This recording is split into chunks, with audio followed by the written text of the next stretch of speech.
Hi Paul, hi 24/7. It's Steve Trew here with the lovely Vicky Holland, and we're going to talk about all sorts of things. But first of all, Vicky, the highlight in any athlete's career, Olympic Games in London.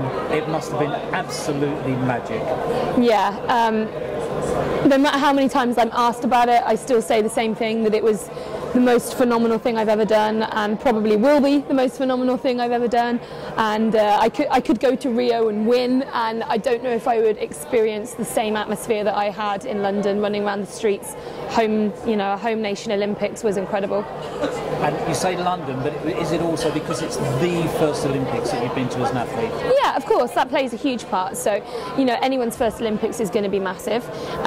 It was a huge task and huge struggle to get selected. It was a very long process, and you know, really quite drawn out in the end, and came really close to who was going to get selected and who wasn't going to get selected. So, when I was chosen, it was a huge relief. But the driving force for the whole 7 years, from the moment that London was announced as having the 2012 Olympics, was I want to be there and I want that to be my first Olympics. So it's a huge project. I think one of the things is that over the years the standard of Great Britain has gone up and up and up. And we were actually coming into London with very strong favourites on both the men's and the women's, and because of that the whole standard rises. And I think outside the sport people don't appreciate just how tough it is. They say dedicate your life, but it is, isn't it? It really is dedicated. Yeah, it's your life's work. It is what you do. It's a job, but it's more than a job. A normal job, you clock off at 5 o'clock in the evening or whenever it is, and you go home and you relax. But when you're a triathlete, when you're a full-time athlete, not just triathlon but other sports as well, you go home and you're still on the clock, really. You know, you have to think about the nutrition, the sleeping, the recoveries.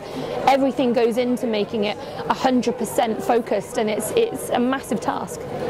It is. I think again one of the things is, in the old days, which was me, you did your bit and you maybe trained in the morning before work and you trained afterwards. Well, I've done 2 sessions a day. It's just not like that anymore. It really is a 35, 40, 45-hour week. It is, but in a lot of ways I think what you did is probably harder to train around a job, which is obviously what thousands and thousands of age groupers do now, is in my eyes probably harder than what I do. At least my job is the training. I can focus 100% on that. I can come home, have a nap after a session, refuel, maybe even have another nap later in the day. You know, it's all centered around training. It becomes quite selfish, but that's the way it is. People who actually have jobs and families and the rest of it to try and fit into that, it's so much harder. Let's talk about going into the Olympics then, because I know we spoke briefly just before the Games about the situation you were in with your coach at that time, Darren Smith. But unique is a much overused word, but it was a unique situation with athletes from 5 different countries. Tell me if I'm wrong. Yeah, no, 6. 6 countries. Yeah. All with good chance of going to the Olympics. Yeah. So you're actually working with the people you're going to be competing against. That must have been tough. It's funny because in a lot of ways it was. So there was 5 girls and 1 guy all training in the same squad who all qualified for the Olympics and all for different nations. All 5 girls were in great shape, and the other 4 girls, you know, aside from me, were really, by the time the Games came around, all in the sort of shape where they could win a medal. So to be training with your fiercest competitors is something that's quite difficult to get your head around, but also hugely motivating, because you know these girls are at the top of the sport, and if you're able to train with them and do the same as they can do day in, day out, then you're at the very top level where you need to be. So it's hard to let it go that those are your competitors sometimes. Not every training session is a race, but it's also very useful because it gives you a benchmark and you can't hide. I take the point entirely, and I'm thinking through now the whole balancing act, that basically you're like balancing act, yes. So it really is, I might be racing her for the gold medal, however I'm swimming in the same lane as her, yeah. In the same session. And you know, we're great friends. That group of girls we had there particularly, we're all good friends, and post-Olympics we've kind of split up a bit and gone our different ways. 3 of us have since left Darren's squad and moved on to other things. 2 of the girls are still there.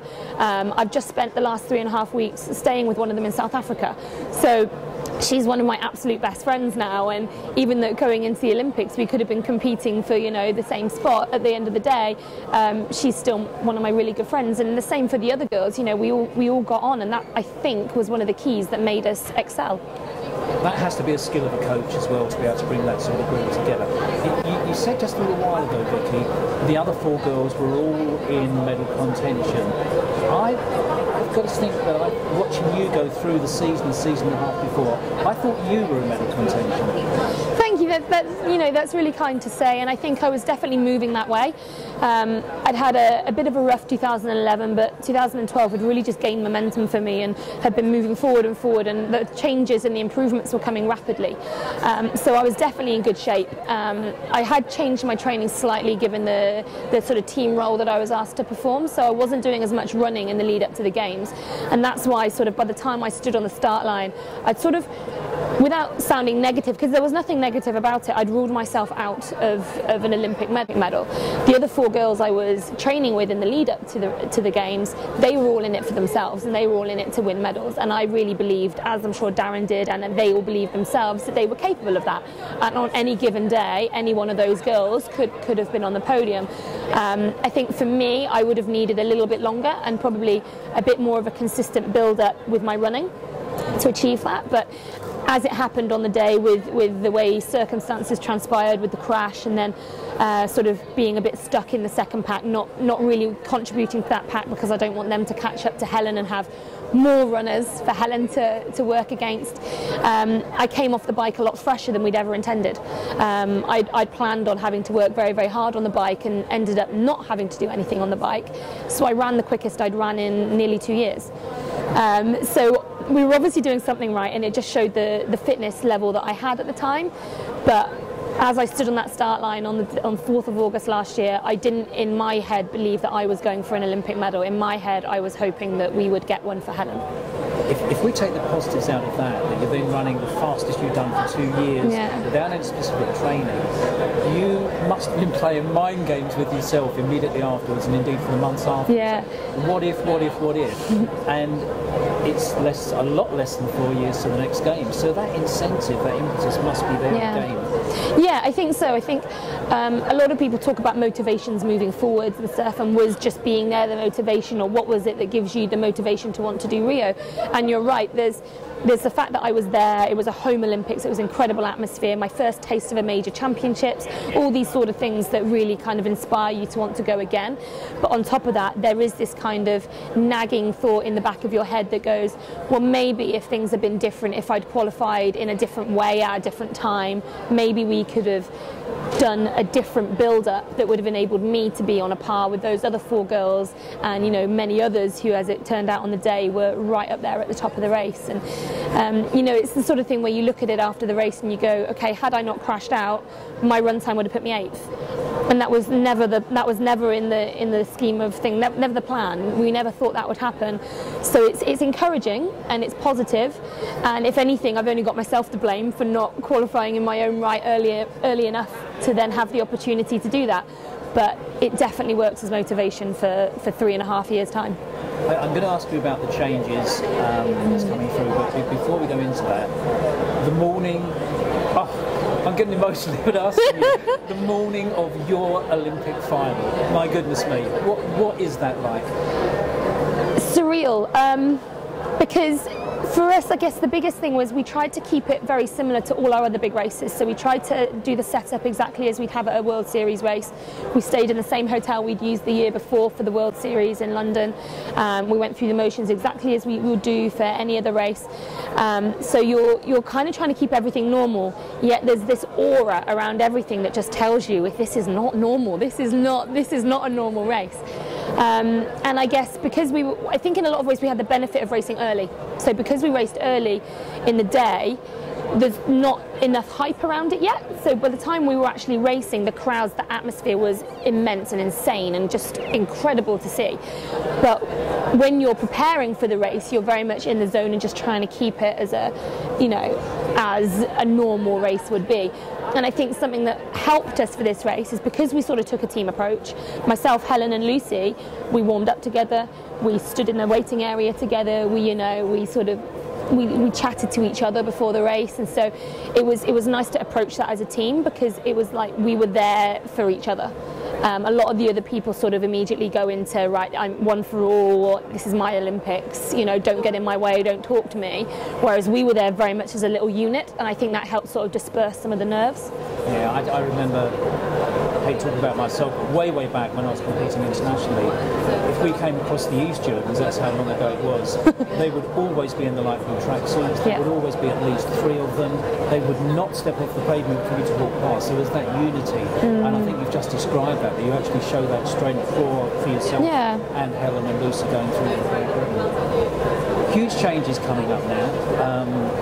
I think when a coach has an athlete go, or you change coaches, it's like splitting up with your first serious boyfriend or girlfriend. It is. It's a relationship breakup. It really is, isn't it? But things happen, and again, I think maybe outside the sport, people don't realise that things have to happen. It's a progression.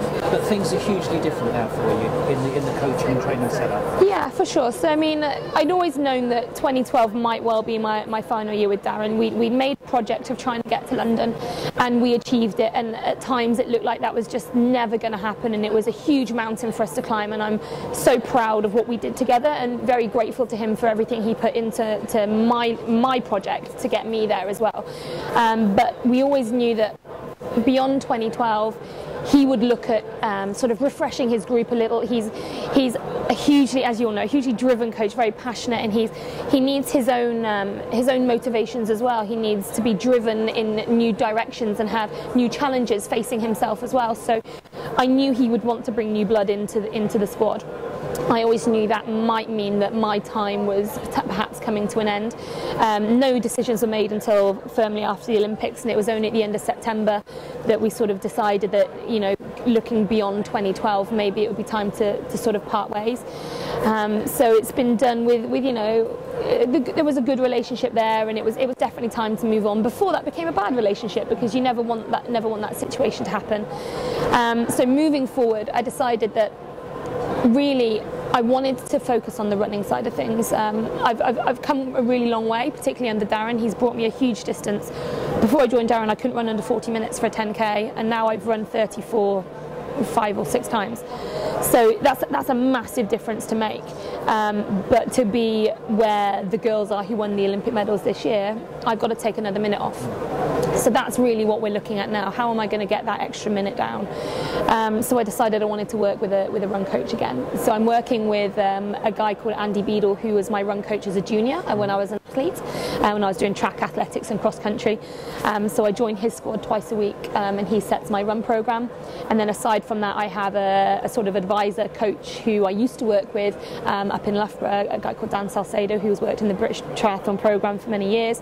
And so he sort of oversees my whole program. So between the two of them and a couple of other bits and bobs put in from other people as well, I'm doing bits of swimming with Helen in Bridgend and her group there.